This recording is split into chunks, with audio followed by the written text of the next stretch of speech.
You're watching Times XP and I'm Dhriti, and in the latest news, Indian diplomats including High Commissioner Sanjay Kumar Verma are set to receive extra protection once they return to India from Canada, following rising tension from pro-Khalistan groups.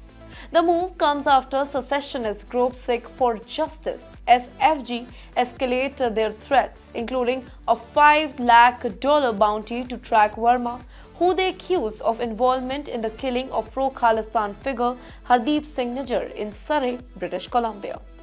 Now, this situation has sparked a significant tension between India and Canada.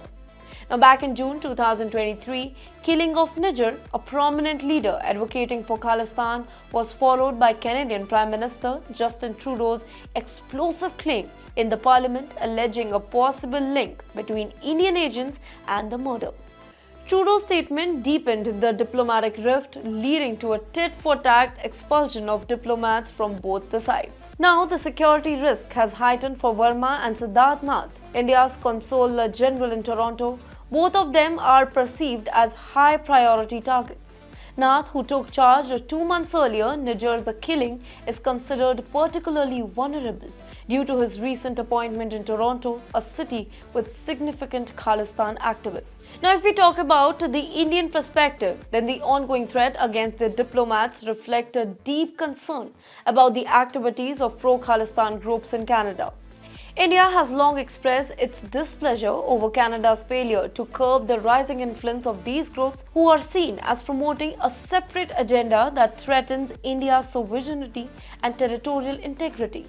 The support from Khalistan and Canada has been a sensitive issue for India, with many feeling that Canadian authorities have turned a blind eye to the funding and promotion of the extremist ideologies that find roots within the section of Sikh diaspora. Now, in response to these threats, India is not only boosting security for its diplomats, but it is also planning to take stricter action against the overseas citizens of India, cardholders, specifically those suspected of supporting pro-Khalistan activities.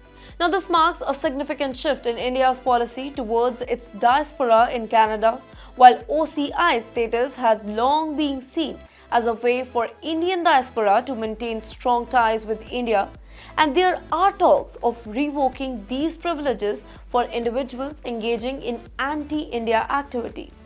However, despite the diplomatic friction, India is unlikely to halt visa assurance for Canadian citizens. That's a step that was briefly taken last year after Trudeau's allegation.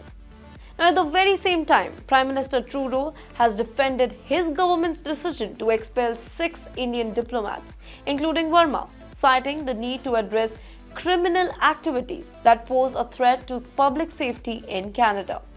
However, this move has been viewed by many in India as an attempt to shift focus away from internal issues in Canada and appease the domestic pro-Khalistan lobby, which plays a very important role in Canadian politics due to its influence in the key constituencies.